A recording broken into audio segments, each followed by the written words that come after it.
بسم اللہ الرحمن الرحیم۔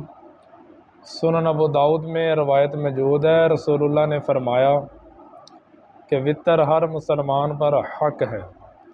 جو 5 پڑھنا چاہے 5 پڑھے، جو 3 پڑھنا چاہے 3 پڑھے، اور جو 1 پڑھنا چاہے وہ 1 پڑھے۔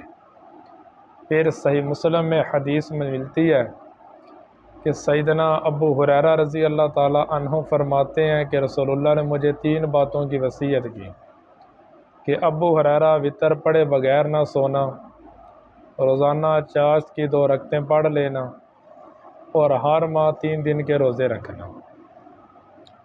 یعنی وطر ہر مسلمان پر حق ہے۔ 1 رکعت بھی پڑھ لے تب بھی ٹھیک ہے، وطر کی 3 رکعتیں پڑھ لے تب بھی ٹھیک ہے۔ اب اگر کسی مسلمان نے وطر کی 3 رکعتیں پڑھنی ہوں تو اس کے 3 طریقے پوری دنیا میں رائج ہیں۔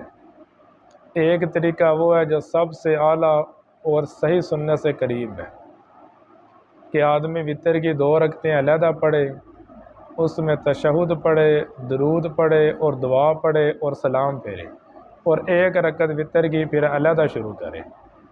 وہ رکعت سبحانک اللہم سے شروع کرے، اعوذ باللہ بسم اللہ پڑھے، ساتھ میں سورہ فاتحہ پڑھے، سورۃ اخلاص پڑھے، پھر رکوع کرنے سے پہلے دعائے قنوت پڑھے، پھر اسی طرح اپنی رکعت کو مکمل کرے۔ ایک طریقہ تو یہ ہے۔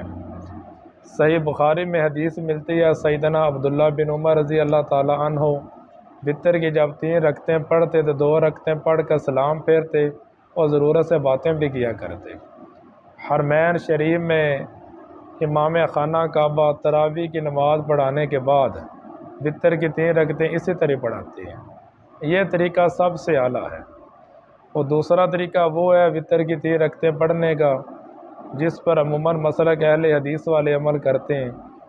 وہ وطر کی 3 رکعتیں اکٹھی ہی نیت لیتے ہیں، پہلے تشہد میں نہیں بیٹھتے، پھر دوسرے تشہد میں جا کر بیٹھتے ہیں۔ یہ طریقہ بھی ٹھیک ہے لیکن یہ سنت سے ثابت نہیں۔ رسول اللہ نے وطر کی 3 رکعتیں ایسی نہیں پڑھی۔ اور تیسرا طریقہ وہ ہے جس پر حنفی مسلک والے عمل کرتے ہیں۔ وہ مغرب کی طرح پڑھ لیتے ہیں لیکن رکوع کرنے سے پہلے وہ دعائے قنوت پڑھتے ہیں۔ رسول اللہ نے وطر کی 3 رکعتیں اس طرح بھی نہیں پڑھی۔ سیدنا عبداللہ بن مسعود رضی اللہ تعالیٰ عنہ وطر کی 3 رکعتیں اس طرح پڑھتے تھے۔ اس لیے اگر کوئی بندہ صحیح سنت پر عمل کرنا چاہتا ہو تو وہ 2 رکعتیں وطر کی علیحدہ پڑھے اور 1 رکعت وطر کی علیحدہ پڑھے۔ یہ بالکل سنت سے ثابت ہے۔ اور آپ وطر عشاء کی نماز کے ساتھ بھی پڑھ سکتے ہیں، درمیانی شب میں پڑھ سکتے ہیں، اور سحر کے وقت بھی آپ پڑھ سکتے ہیں۔ رسول اللہ نے تینوں وقتوں میں وطر پڑھے۔ ایک اور بات بھی آپ ذہن نشین رکھیں، لوگ کہتے ہیں کہ عشاء کی نماز کے ساتھ اگر وطر پڑھ لیے جائیں تو اس کے بعد آدمی نوافل نہیں پڑھ سکتا۔ یہ لوگ جھوٹی بات کہتے ہیں۔ سنن ابو داؤد میں روایت موجود ہے 1439 نمبر کہ قیس بن علی کہتے ہیں کہ حضرت طلق بن علی رضی اللہ تعالیٰ عنہ رمضان میں ایک دن ہمارے پاس آئے، ہمارے یہاں انہوں نے شام کی، ہمارے ساتھ روزہ افطار کیا، پھر اس رات انہوں نے ہمیں قیام اللیل بھی کروایا اور ساتھ میں وطر بھی پڑھائی۔ پھر اپنے محلے کی مسجد میں چلے گئے، وہاں جا کر اپنے ساتھیوں کو جا کر قیام اللیل کروایا، لیکن جب وطر پڑھنے کا وقت آیا تو ایک آدمی کو آگے کھڑا کر دیا، کہنے لگے کہ تم وطر پڑھاؤ، کیونکہ رسول اللہ نے فرمایا لا وطران فی لیلہ، وطر رات میں 2 بار نہیں۔ یعنی وطر رات میں صرف ایک ہی دفعہ آدمی پڑھ سکتا ہے، نوافل جتنے مرضی پڑھے۔